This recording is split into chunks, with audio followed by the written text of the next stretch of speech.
नमस्कार विद्यार्थी मित्रांनो, आपण आपल्या BA भाग 1च्या अभ्यासक्रमात आपण शब्दसंहितावरती चर्चा करत होतो. यातला जो पद्य विभाग आहे त्यामध्ये आपण आतापर्यंत संत नामदेव, शाहीर आनंद फंदी, महात्मा ज्योतिराव फुलेंचे अखंडमधले अखंड आणि बालकवी अशा 4 कवींच्या कवितांचा अभ्यास केला. म्हणजे त्यांच्या कवितांचा आपण आस्वाद घेतला. ह्या सगळे हे जे 4 कवी होते, संत नामदेव, आनंद फंदी, महात्मा फुले आणि बालकवी, यांच्या कवितांचा आपण एक विभाग आतापर्यंतच्या आपल्या या वेब व्याख्यानातून आपण त्यावरती चर्चा केली. मूळ पुस्तकातनंही आपण या कवितांचा वाचन करून त्याच्यातलं सौंदर्य जे आहे ते आस्वादण्याचा आपण प्रयत्न करूया. तर यानंतर आता पुढचा जो भाग आहे त्याच्यात आपला दुसरा विभागातल्या कविता यामध्ये आपल्याला आता पाहायच्या आहेत.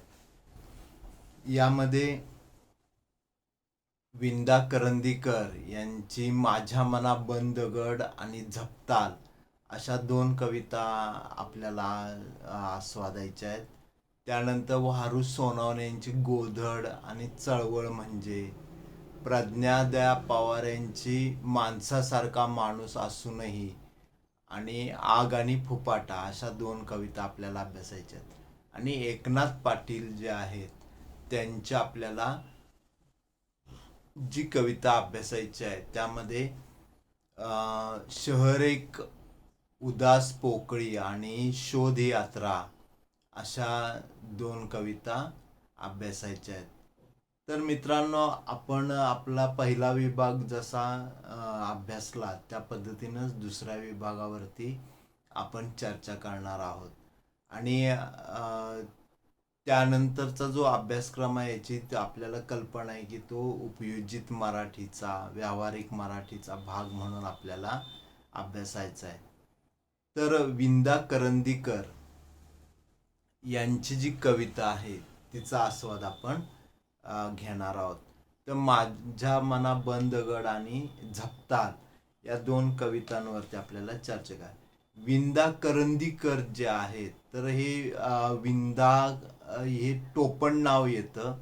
त्यांचं मूळ नाव आहे गोविंद विनायक करंदीकर, त्यांचं मूळ नाव आहे. आणि हे मूळचे जे आहेत ते कोकणातले घालवलचे आहेत.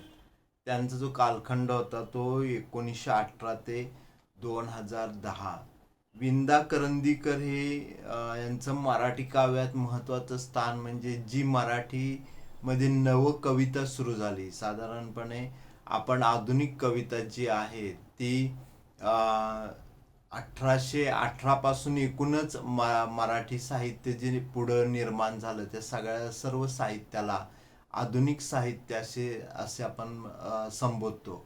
आणि या आधुनिक साहित्यातच 1885 पासून जी कविता आली ती आधुनिक कविता म्हणून आपण म्हणतो. आता त्याच्यात नव्यानं म्हणजे आपण केशवसुतांपासून काहींनी कालखंड तो मांडलेला आहे. काहींच्या मते महात्मा फुलेंची कविता ही त्याच्याही अगोदर आहे.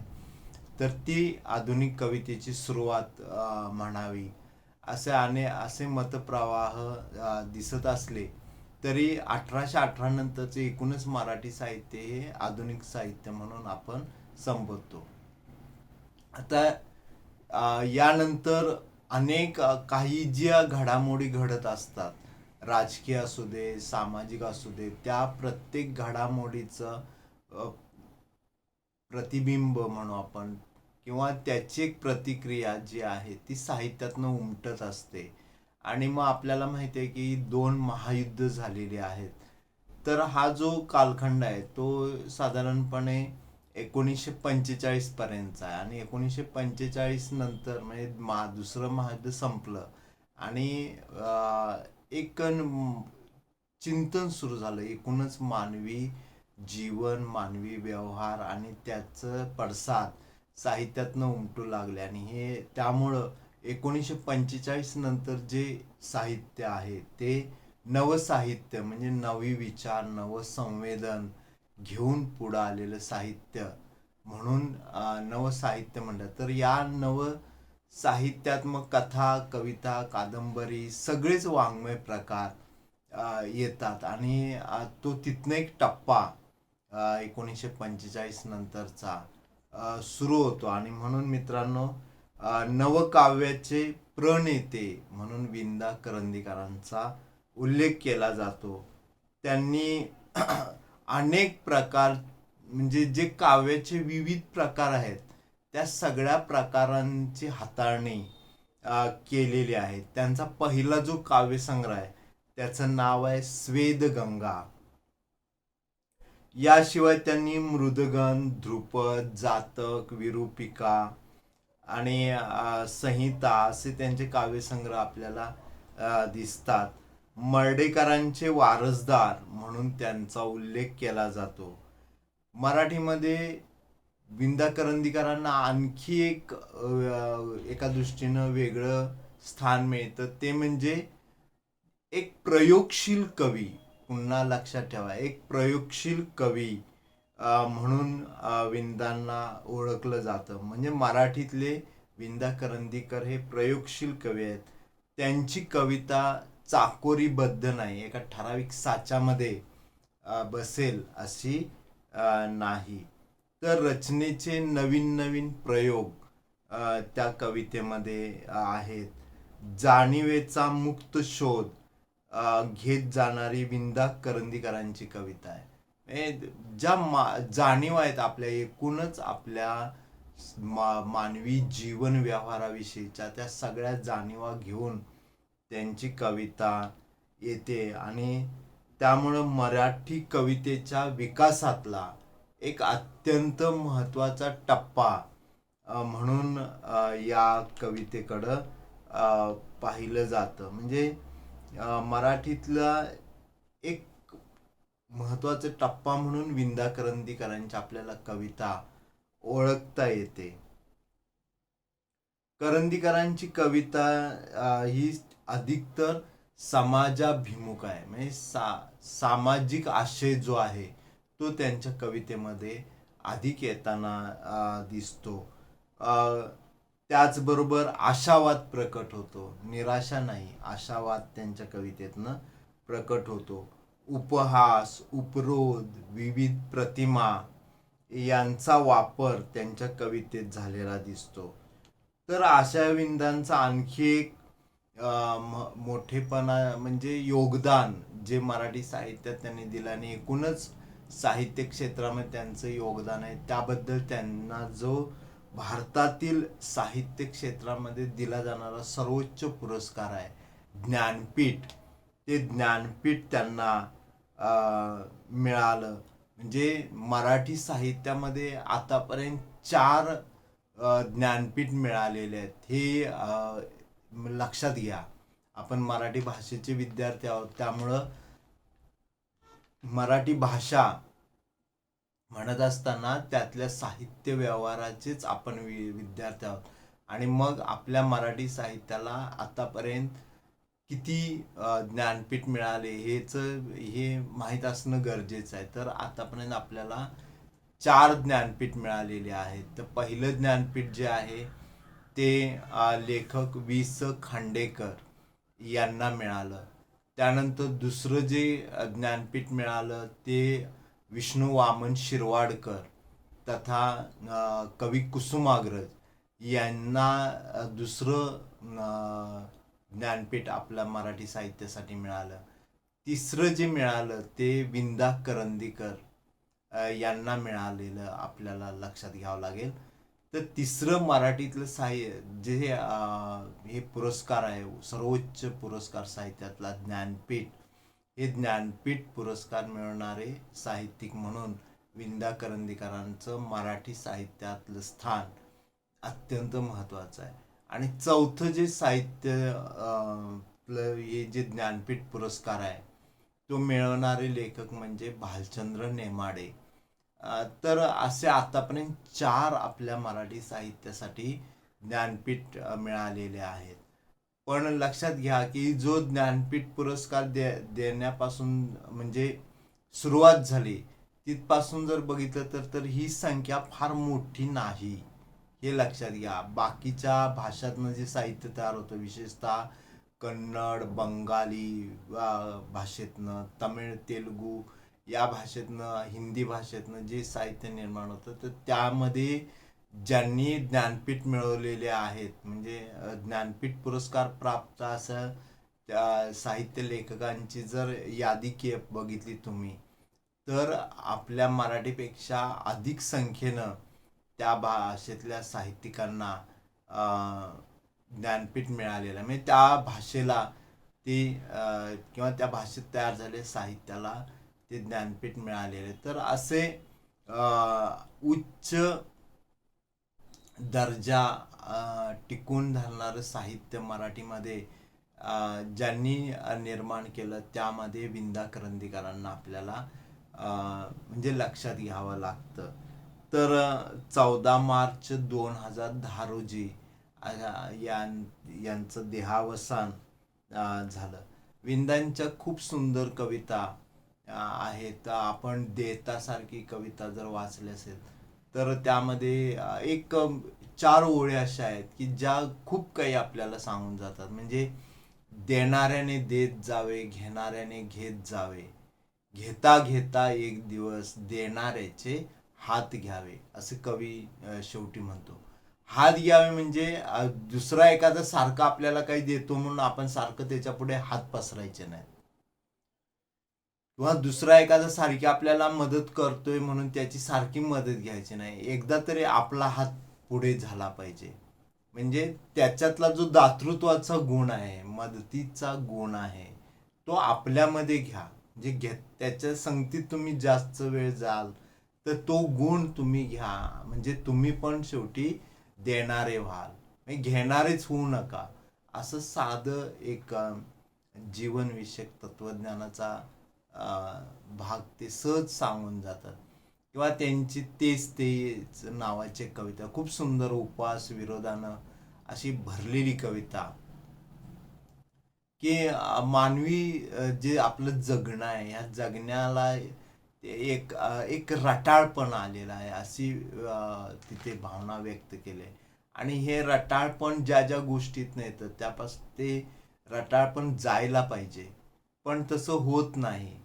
तर तेच ते सकाळपासून संध्याकाळपर्यंत आपले जे दैनंदिन जीवन व्यवहार आहेत, सकाळी उठल्यापासून आपण म्हणजे तोंड दात घासणं, तेच दंतमंजन, दुपारचं जेवण, हॉटेलमध्ये जा किंवा कुठेही जा, ती चव काय म्हणजे बदलली आहे. चव बदलावी म्हणून आपण हॉटेल बदलली तरी शेवटी एकच सगळीकडे चव दिसते, तोच चहा आहे. सगळं तेच ते असं, म्हणजे एकसुरीपणा जो आहे तो कवीला म्हणजे कंटाळवाना वाटतो. म्हणजे ते नसावा. जीवन हे अनेक पदरी आपला आनंद देणारं असावं, अशा पद्धतीनं एक आशावाद जो जगण्याचा आहे तोही ते प्रकट करताना दिसतात.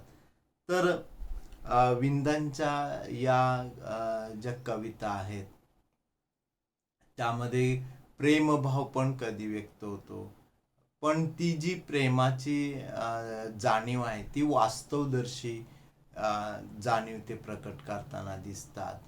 पुन्हा म्हणजे तिथे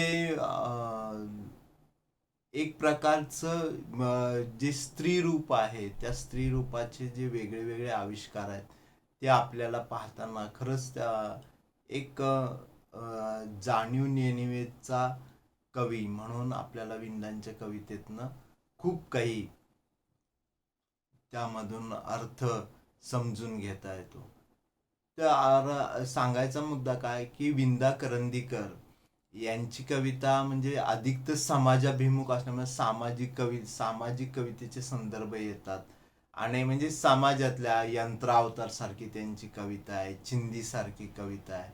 तर ह्या सगळ्या कवितांचा जर तुम्ही आशय बघितला तर आता यंत्रावतार नवीन आधुनिक युग आलेलं आहे, यंत्र आलेले आहेत, त्यामुळं मा मग हे नवा धर्म म्हणून आलेला म्हणजे आता परमेश्वर अवतार घेतो अशी एक आपल्याकडे संकल्पना आहे. पण परमेश्वराचा अवतार सारखा हा आधुनिक युगामधला यंत्र ही देखील एक अवतार आहे अशी कवी कल्पना करतो.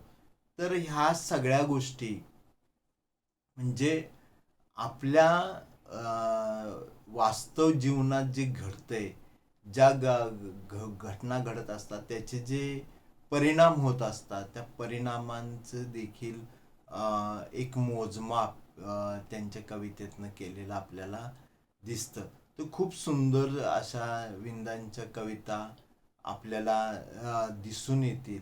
आपल्याला अभ्यासासाठी त्यांच्या ज्या कविता आहेत त्यामध्ये माझ्या मना बंदगड आणि झपताले ह्या कविता आहेत. आपल्याला माझ्या मना बंदगड ही कविता पाहायच्या आहे. तर या कवितेचं एक महत्त्वाचं भाग म्हणजे ही त्यांची सगळ्यात गाजलेली कविता आहे, माझ्या मना बंदगड. आणि मग याच्यात एक वेगळी सामाजिक जाणीव कवीनं प्रकट केलेली आहे. दीर्घ कविता आहे. एक अस्वस्थ मन म्हणजे आता ते कवीचंच मन आपण म्हणू, तर कवी मनाची अस्वस्थता, त्या मनाची जी स्पंदनं आहेत ती या कवितेत प्रकट झालेली आपल्याला पाहायला मिळतात. आणि समाजाकडे ही सामाजिक कविता आहे हे पहिल्या लक्षात घ्या. विंदा करंदीकर प्रयोगशील कवी आहेत आणि त्यांच्या कवितेत अधिक सामाजिक असे येतात. माझ्या मना बंदगड ही कोणत्या स्वरूपाची कविता आहे, तर सामाजिक स्वरूपाची कविता आहे. आणि मग समाजातले जे गरीब श्रीमंत वर्ग आहे, मग त्यात जो दैन्य, अज्ञान, भूक, दारिद्र्य यामध्ये खितपत पडलेला वर्ग आहे आणि एकीकडं आलिशान अशा बंगल्यांमध्ये राहणारा वर्ग आहे.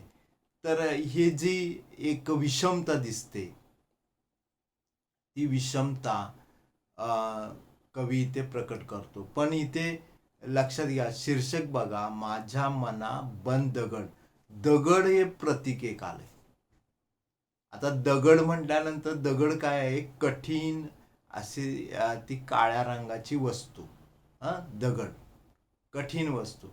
मग कवी स्वतःच्या मनाला इथं दगड बन म्हणतोय, का म्हणतोय, असे अनेक प्रश्न आपल्याला तिथे उपस्थित होतात.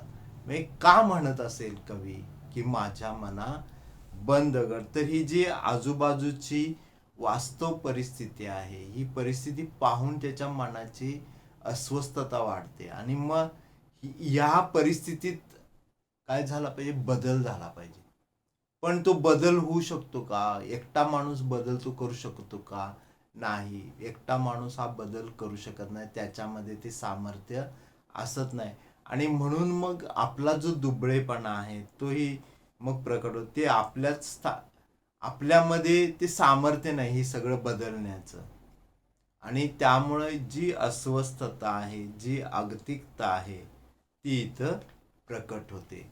तर मित्रांनो, आपण विंदा करंदीकरांच्या बद्दल चर्चा केली. त्यांच्या कवितेची एक जी आशयसूत्र आहेत किंवा जी भूमिका आहे ती कोणत्या स्वरूपाची आहे आणि ती ज्या काळात आली त्या काळाचा आपण विचार केला तर प्रत्यक्ष आपल्या ह्या ज्या 2 कविता अभ्यास त्या आपण आपली चर्चा त्याबद्दलची अशीच चालू राहणार आहे.